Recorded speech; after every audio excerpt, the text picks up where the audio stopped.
Mailbox-lined streets, but boxes without clear numbers make it difficult for first responders to know where the emergency is. It can become very stressful, especially when you've got a call when it's a child or somebody in respiratory distress and it sounds like it could be urgent and you're going back and forth trying to find the address.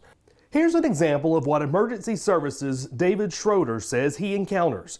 Numbers that don't exist or have faded away. After 25 years of responding to calls, he says at night it's even worse. Help us help you. It's pretty simple, you know.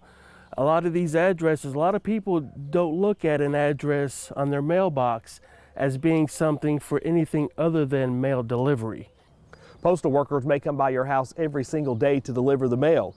Emergency crews may only come in the event of an emergency. And a company like Dronedek that sends out a signal to tell them where the emergency is can help. First responders, you might see a fire truck and an ambulance running in circles. They can't identify an address. You know, time is life. How can we get there quicker and save lives and bring all the benefits? And this is a big one that we're doing here at Dronedek. Here's an example of what that may look like when a drone isn't delivering your packages. It's technology that could be coming to a neighborhood near you soon and helping save lives at the same time.